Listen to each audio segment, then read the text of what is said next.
The incident in Canada demonstrates the poor condition of Western education, and I shall explain why right now. So, for those of you who have been watching the internet recently, you may have heard a story out of the Oakville Trafalgar High School right outside of Ontario, Canada, or rather, outside of Toronto, Canada, a few miles outside of Toronto, Canada, where a teacher, a self-proclaimed transgender teacher, was videotaped and photographed wearing huge prosthetic breasts while at class. And of course, once these images hit social media, they caused a firestorm with people in Canada and also in America and around the West soundly condemning this teacher's display of what some called a fetish, others have called their sense of themselves or whatever you may call it. A lot of folks have condemned this exhibition on the part of the teacher, and for good reason as well. And the school board, amid all of this backlash, has actually firmly said that it will protect the teacher on the grounds of defending transgender rights and rights to gender expression. Now, you can see images on your screen of what this teacher looks like with their huge prosthetic breast protruding out of their shirt, the nipples showing. Normally,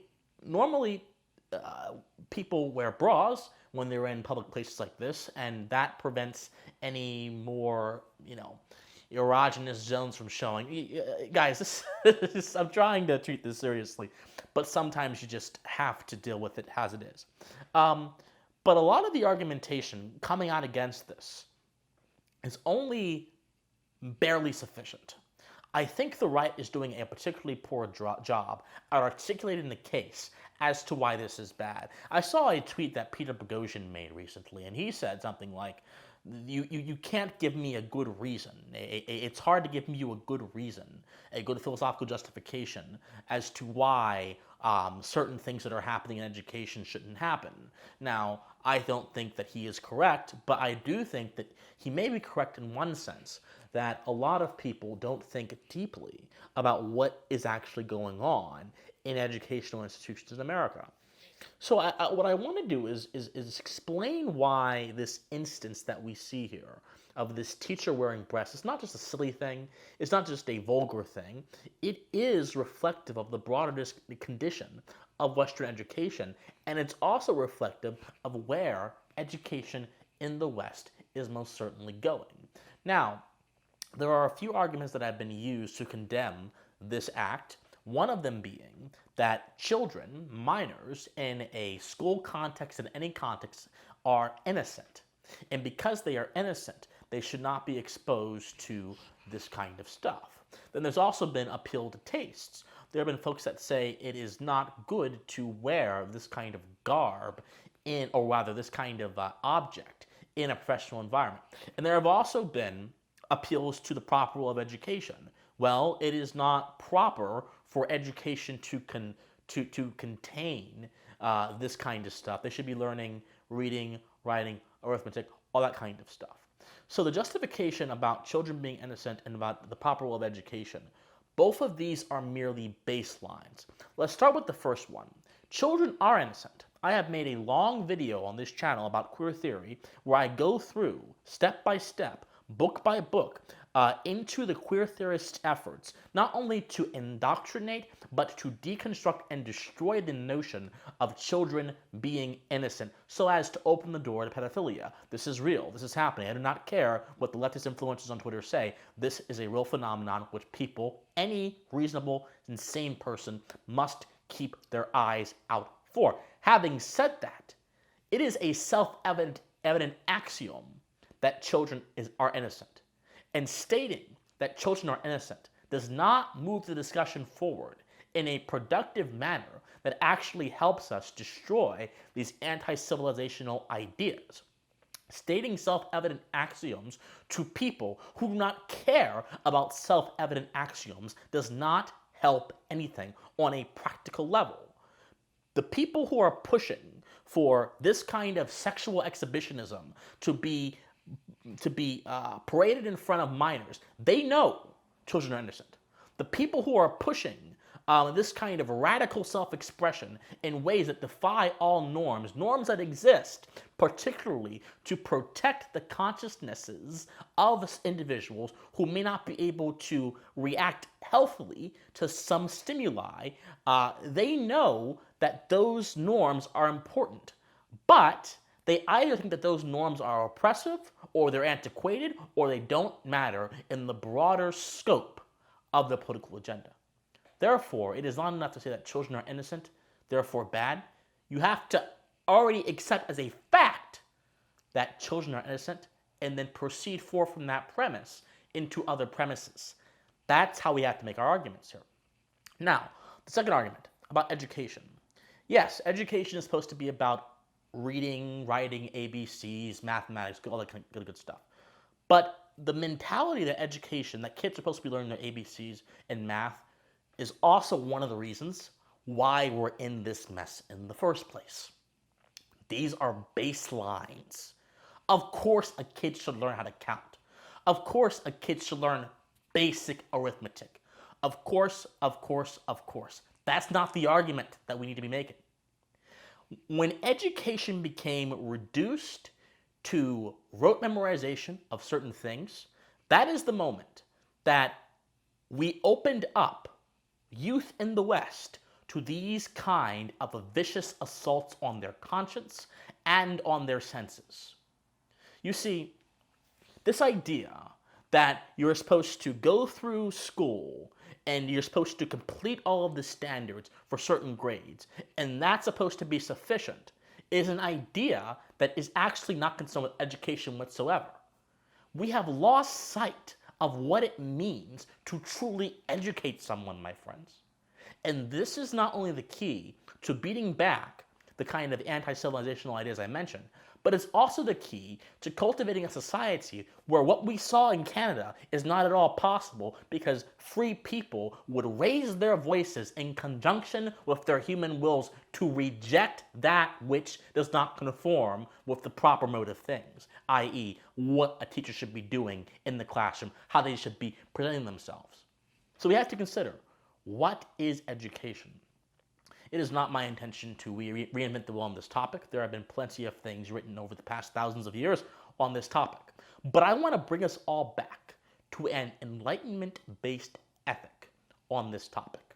It was the philosopher John Locke, someone who I admire extensively, who wrote a book, rather a series of letters which became an essay, Some Thoughts Concerning Education, in which he was particularly talking about how to educate upper-class boys. And he meant to say boys because women weren't really considered in his analysis. Although he would later make a different work where he would actually expand his analysis to other social classes.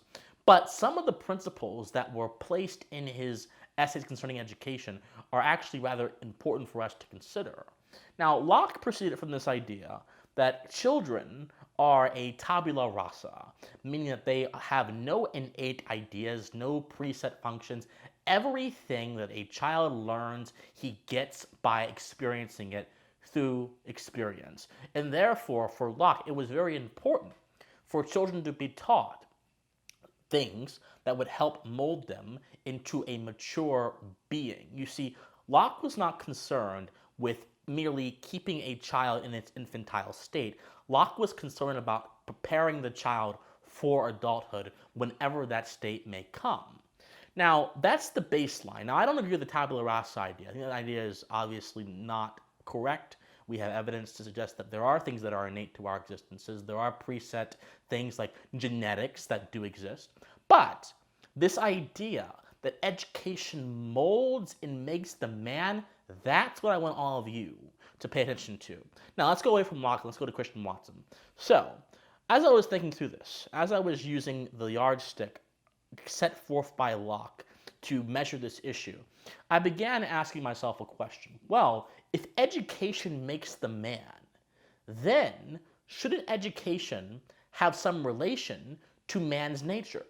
You see, how can you teach a thing against its nature? A car cannot cook things. A stove does that. A child cannot fly a plane. A trained pilot does that. There are so many things that if you set them against their nature, they will be set on a course for destruction. So why would we teach human beings to rebel against the proper functionings of their nature? I can already hear the retort. Well, Christian, isn't it natural to want to kill, pillage, and destroy? Actually, no. Those things are actually antithetical to life and society, and man, being a being of reason, has the ability, unlike every single other animal in existence, to suppress the passions and regulate them according to his higher functions. It is natural for man to think. It is against man's nature, i.e., against the preservation of a life, for man to let his emotions to overtake him so he can become an antisocial creature. This is what happens with school shooters. School shooters, in many cases, allow their emotions to torment them, overtake them, and they act irrationally and end up wreaking havoc on innocent people. When man goes against his nature, chaos happens. Nature is not amendable. Nature is resolute. It is sound. In the moment you go against it, you will get some kind of disharmony. So, if we accept this as an axiom, then why isn't education based on getting us to understand and reflect, do introspection on who we are as people and on the nature of reality? Sure, learning arithmetic is a good introduction to understanding how things may work in a more, natural sense or whatever, but it's a very surface level introduction. And what happens, my friends, is that most people in Western education, especially in America, and I'm speaking as someone who went through the American public high school system, we don't get fruit. We don't get edification. We get preset standards that have nothing to do with our relationship with the universe, have nothing to do with understanding how human beings function on a fundamental level. Learning biology is just one layer. You have to understand what all that means. Nothing to do with these core things. And in many cases, as such as the cases where there have been schools ministering the gospel of racial oppression, victimhood, victimization, critical race theory, gender ideology, whether it be through omission, whether it be through explicit examples, i.e. the 1690 Project, or whether it be through modeling examples like this teacher in front of kids so as affirm them and therefore convey a value statement about them, regardless of what way kids are taught to accept certain things, we are being set against the course of things that is proper. Which is why my proposal is, my friends, that we need, particularly as an antidote to all of these ideas, philosophy is needed. Yes, philosophia, philos, being love, Sophia being wisdom. Every human being has the ability to love, and wisdom is a pursuit that all of us can be set on. But in order to be set on that pursuit, you must love. So all we are doing when we do philosophy is saying, I love the idea of my potential and understanding its full bounds so much that I am going to learn more, push myself more, no matter what my preconceptions may say. In a society where philosophia, where the aspiration of wanting wisdom is the motivational ethos of people, that is a society that will not accept ideas, or rather, that will not uncritically accept ideas that may very well pose a threat to that principle. We need to teach kids, and especially in high school, particularly, and in middle school, philosophy. And I'm not talking about teaching them Plato or anything like that. I'm talking about teaching them how to understand the world, how to understand the nature of truth, things that I think on a basic level can be conveyed that can give people who are in their developmental stages the ability to better appreciate every other subject they're being taught. A critical mind will appreciate biology more than a mind that is simply doing it for a test. A critical mind will appreciate literature and mathematics more than someone who is simply getting through it just to get through the day. A critical mind, a mind that loves wisdom, again, philosophia, philos, a mind that loves philos, will better integrate the fruits of their education into them more than someone who doesn't. That's how we beat back these ideas. That's how we destroy the woke tide that is germinating all of our society, by and through philosophy. This is not to say that people will not make their own conclusions. This is not to say that there may not be some people who may actually go ahead and try to endorse woke ideals by and through philosophy if they are taught them earlier in life by some osmosis. Human beings are dynamic creatures. But this is to say this. This is to say that the kind of argumentation, the kind of servility, the kind of sheepishness that the school board and governmental institutions have been exhibiting in the face of terrors like ESG, critical race theory, and this kind of stuff, child-friendly drag shows, all of these instances of sheepishness that have been created on the throne room of benevolence, they would be much less likely to occur in a society that values rationality as a value. See, in a society where rationality is a value, you ask yourself, what is benevolence? What is goodness? What is justice?